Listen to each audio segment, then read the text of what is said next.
ఆగింది. తొందరలోనే జిల్లాలు రకరకాలుగా నచ్చితే నజరానా టైపుల మండలాలు, రెవెన్యూ డివిజన్లు, జిల్లాలు ఆయన చేసిపోయాడు. ఇప్పుడు జిల్లా ఒక నియోజకవర్గం ఉంది, ఒక జిల్లా 14 నియోజకవర్గాలు ఉన్నాయి. రకరకాలుగా ఇర్రేషనల్గా చేసిండు. నిన్నమన్న అందరూ చర్చలు విజ్ఞప్తులు చేస్తారు, మా కొన్ని మండలాలు తీసి అనలేయండి, కొన్ని మండలాలు తీసి ఇన్లేయండి అని, లేకపోతే వరంగల్ అయితే వరంగల్ అనుకోకుండా మాది ఒకటే సీట్. అంటే వీటిని ఏ రకంగా చేయాలా, జిల్లాల మండలంలో ఎంత జనాభా ఉండాలి, రెవెన్యూ డివిజన్లో ఎంత జనాభా ఉండాలి, జిల్లాలో ఎంత జనాభా ఉండాలి అనేది ఒక ప్రాతిపదిక చేసుకోవాలి. ఒక దగ్గర 3 లక్షలు ఉండి ఒక దగ్గర 1 కోటి ఉండరు అనుకో, దీన్ని ఏ రకంగా మనము పరిపాలన చేయగలుగుతాం? ఇట్లాంటి సమస్యలు మా దృష్టికి వచ్చినాయి. తొందరలోనే దీనికి సంబంధించి రేపు బడ్జెట్ సమావేశాలలో పూర్తి స్థాయిలో చర్చ చేసి ఒక retired high court or supreme court judge నేతృత్వంలో ఒక కమిషన్ అపాయింట్ చేస్తాం. ఒక 6 నెలల్లో అన్ని ప్రాంతాలు పర్యటన చేసి ప్రజల డిమాండ్స్ తీసుకొని ఫస్ట్ మండలాలు రేషనలైజ్ కావాలి. ఇవాళ ఒక మండలం 1,50,000 జనాభా ఉంటే ఒక మండలం 4,000, 3-4 గ్రామాలు కలిసి కూడా మండలం చేసిపోయారు గతంలో. ఓ లీడర్ నచ్చితే ఆ లీడర్ ఊరినే దాని చుట్టూతో 2 ఎంపీటీసీలు కలిపి 3 కలిపి ఒక మండలం చేసింది. నేను అంతకుముందు ఎంపీగా ఉంటే మల్కాజ్గిరి పార్లమెంట్లో జిల్లా పరిషత్ మీటింగ్కి పోయి కూర్చున్నాం, అందరు కూర్చొని కింద చూస్తే ఎవరు లేరు. నేను సీఈఓని అడిగిన, మీటింగ్ స్టార్ట్ చేయాలి కదా, జడ్పీ జిల్లా పరిషత్ వీళ్ళంతా ఎక్కడ ఉన్నారని. వచ్చారు కదా సార్, అందరు వచ్చారు, స్టార్ట్. అందరు ఏడు ఉన్నారా అంటే ఒక ఆయన చైర్మన్, ఇంకొక ఆయన వైస్ చైర్మన్, ఇంకొక ఆయన ప్రతిపక్ష నాయకుడు, అందరు ఇక్కడనే ఉండు. 5 మంది కలిపి జిల్లా పరిషత్. 5లో ఒక ఆయన నేను వస్తలేనని చెప్పి మిగతా 4 వచ్చి నా పక్కల్ని ఇటు కూర్చురు. కింద ముందలు ఎవరు లేరు, ఎవరి దిక్కు చూసి మాట్లాడాలి. అది కూడా ఒక జిల్లా పరిషత్ కింద చేసిర్రు. సో ఇట్లాంటి తప్పుల వల్ల పరిపాలన ఒక నమ్మకం లేని పరిస్థితులు వచ్చినాయి. అందుకే ఈ మధ్యలో డిమాండ్ చేసే వాళ్ళందరికీ నేను విజ్ఞప్తి చేస్తున్నా. మిత్రులు కొంతమంది అది అట్లా చేసిర్రు, ఇది ఇట్లా చేసిర్రు. అయ్యా, హైదరాబాద్ పేరు నేను పెట్టింది కాదు, మేడ్చల్ మల్కాజ్గిరి పేరు నేను పెట్టింది కాదు, సైబరాబాదు నేను పెట్టింది కాదు. ఈ 3 పేర్లు కాదు ఇప్పుడు నిన్న వచ్చిన మున్సిపల్ పోలీస్ కమిషనరేట్లు వచ్చినాయి. రంగారెడ్డి జిల్లా యాస్టీజ్ అంతకుముందే ఉంది, భువనగిరి అంతకుముందే ఉంది, సంగారెడ్డి అంతకుముందే ఉంది.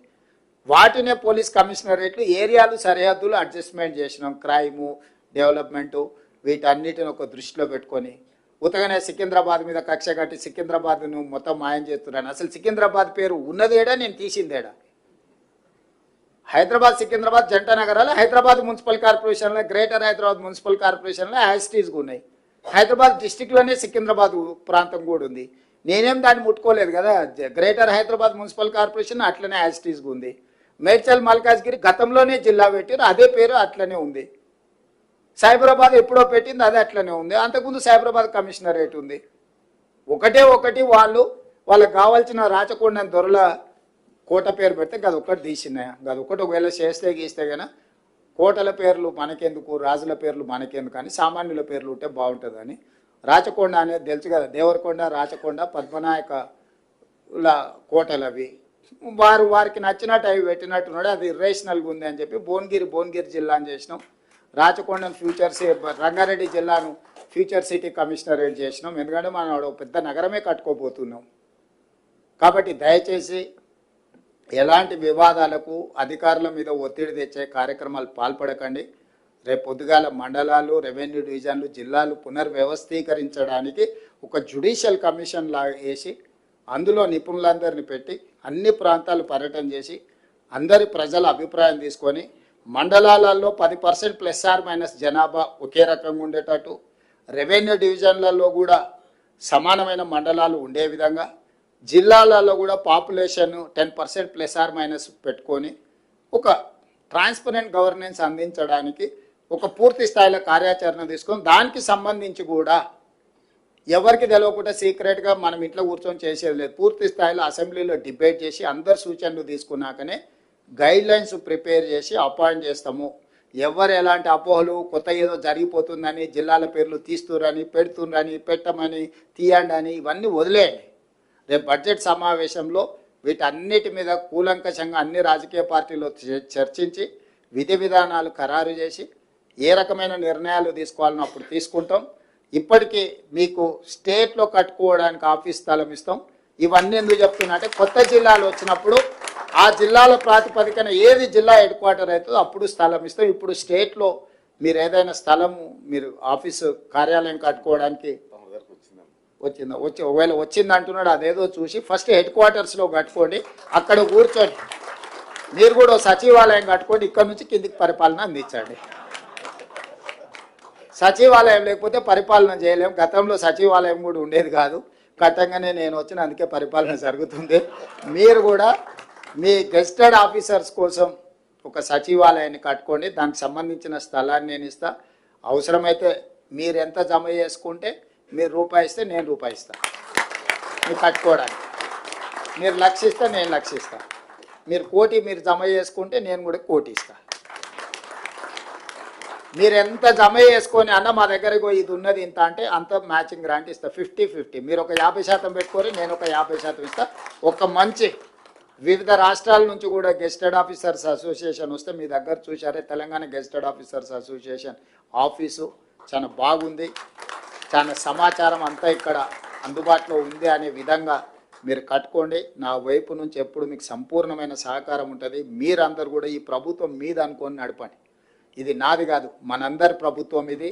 ప్రజలకు మనం సేవ చేయాల్సిన అవకాశం దొరికింది. ఇన్ని కోట్ల మంది ఉన్నారు, 5 లక్షలే ప్రభుత్వ ఉద్యోగులు, దాదాపు 4 కోట్ల మంది నుంచి 5 లక్షలే మీరు సెలెక్ట్ అయినారని అంటే ఇది ఒక గొప్ప అవకాశం. 4 కోట్ల మందిలో మేము 200 మందిలో మేము ఉన్నామంటే ఇంకా గొప్ప అవకాశం. ఇది ప్రజలు ఇచ్చిన అవకాశం, మనం సద్వినియోగం చేసుకుందాం, మన సమస్యలు పరిష్కరించుకుందాం, ఒక మంచి పరిపాలనకు మనం ఆదర్శంగా నిలబడదాం. ప్రభుత్వం ఎప్పుడు మీకు సహకారాన్ని అందిస్తుంది. మీరు లేవనెత్తిన విషయాలు శ్రీనివాస్ గారు మీ అసోసియేషన్ వాళ్ళందరూ చాలా ఇచ్చిండ్రు, అన్నీ ఇక్కడ ఉన్నాయి. వీటన్నిటినీ మా చీఫ్ సెక్రటరీ గారికి ఇచ్చి ఎగ్జామిన్ చేసి మళ్ళీ ఒకసారి మీ అసోసియేషన్ చీఫ్ సెక్రటరీ గారితో మీటింగ్ ఏర్పాటు చేసి దీనికి పరిష్కారం కావాల్సిన అన్ని ఆదేశాలు కింద అధికారులకు ఇచ్చి మీ సమస్యలు పరిష్కరిస్తానని తెలియజేస్తూ మీ అందరి దగ్గర సెలవు తీసుకుంటున్నాను.